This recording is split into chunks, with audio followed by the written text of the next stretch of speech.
Édito numéro 12, Nicky Larson. Parce que XYZ, on s'est dit que vous auriez du mal à comprendre. Nicky Larson est le nom du dessin animé japonais tiré du manga qui s'appelle City Hunter. Nicky en est le personnage principal et est un beau brun d'une taille importante qui ne semble jamais décider à quitter son blouson bleu denim. Il se présente sans aucun complexe et dès le premier épisode comme un détective privé tokyoïte formant la paire avec Tony dont le nom m'avait échappé. Allez savoir pourquoi. Nicky c'est Ryo en japonais et ça fonctionne bien aussi. Le doublon de chasseurs de primes, il faut le reconnaître, c'est ce qu'ils sont, fonctionne en relevant toutes les annonces XYZ à la gare. Certains Français connaissent l'interphone maison, mais ces deux-là fonctionnent comme des cris plus haut. Avec un Tony plus proche des clients, Nicky et lui, c'est la bagatelle d'un contrat à exécuter à chaque épisode sans le moindre remous. Nicky, c'est le sel de l'affaire. Il est certes de bonne écoute quand Tony fait état de sa mémoire sans faille, sans l'interrompre. Mais il a un problème manifeste d'argent à tous les épisodes. Colocataire modèle, Tony sait servir son partenaire.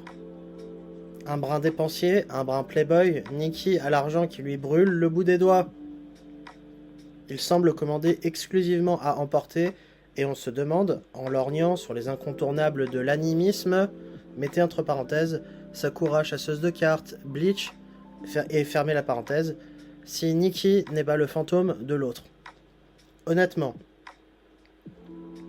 Nicky relance toutes les annonces d'un nouveau client en grignotant et en demandant de faire monter les prix. City Hunter, à découvrir, c'est une véritable caméra en état de marche à l'intérieur d'un appartement d'une très grande ville du monde. Hideyuki, c'est Tony dans une version fidèle au japonais, n'a que très peu recours à son revolver.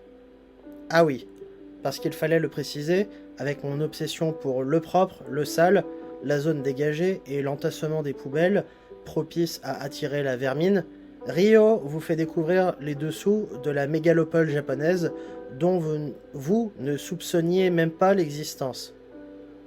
Un peu trop porté sur les filles, il est le mâle en rut de tout l'univers manga, que cela soit raccord ou non avec les missions en cours.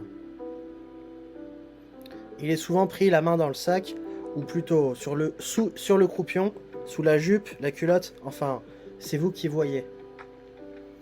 On sait que Tony joue le chasse-gardé auprès du client lors des rendez-vous, et si il campe une table basse, parfaite, en tout lieu, les velléités de Nicky tiennent plus au plateau plein d'alcool. Nicky et Tony, Nicky sans Tony. Avec le dessin animé, mettez entre parenthèses, qui au passage était souvent premier dans l'ordre du club Dorothée, mais je pinaille, fermez la parenthèse, on avait deux faux flics. L'un arborait le costard noir, chemise blanche, pendant l'émission, l'autre était toujours en denim et t-shirt rouge. Les oppositions ne pouvaient pas être plus claires. Ça poursuivait en bagnole plutôt citadine, ça investissait dans un gyrophare et la police nippone n'en avait cure. Et surtout, ça tirait à tout va. Vous aviez les réceptions à deux pieds, les roulés-boulets sur le bitume et les explosions dues à l'essence n'étaient pas rares. Si on avait une heure de sommeil en moins, on les traitait de mongols et qu'on avait payé les Japonais pour nous apprendre le judo, pas du Steve McQueen rémunéré. Et oh, sirène! Je l'ai déjà abordé plus haut, mais se plonger dans City Hunter, c'était prendre le risque de nous-mêmes devenir otaku.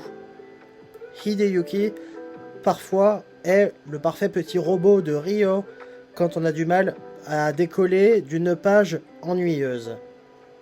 Il correspond parfaitement au smartphone qui vous découpe la dépêche, qui vous plaît, vous fait rencontrer le client en vous soumettant le prix du forfait Et si le Magnum de Rio n'est ni officiellement le prix, beaucoup plus fort, d'une offre avalant 3 fois ce qui était proposé, on a bien les balles et les cartouches à foison, encore brûlantes, pour tout signe de savoir s'arrêter.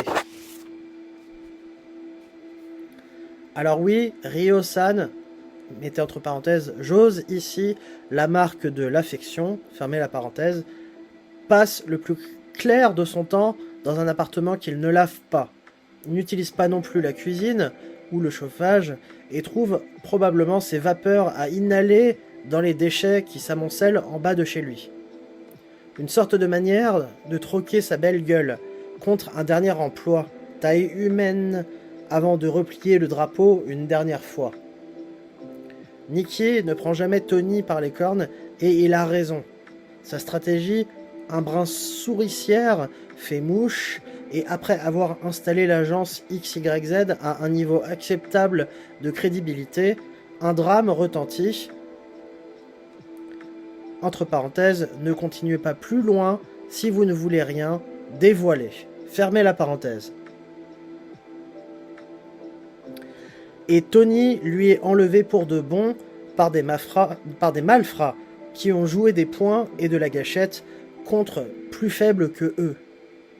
C'est alors Kaoin, la sœur de Hideyuki, qui se présente à sa porte et le même registre reprend, à ceci près qu'une fille, en permanence, à rendre chèvre, en dit certainement plus long qu'il ne pense. Sans jamais prendre plus de stupéfiants qu'en reniflant les cheveux et la peau de stripteaseuse japonaise morte, elle-même plus shootée que leur homologue russe de la rue, Rio ne se demande pas une seule seconde s'il ne peut plus se sentir, s'il a oublié jusqu'au dernier élément ses géniteurs, si les ordures ont eu raison de l'odeur de tout un bloc d'immeubles, ou s'il a toujours répondu à un poste de télévision.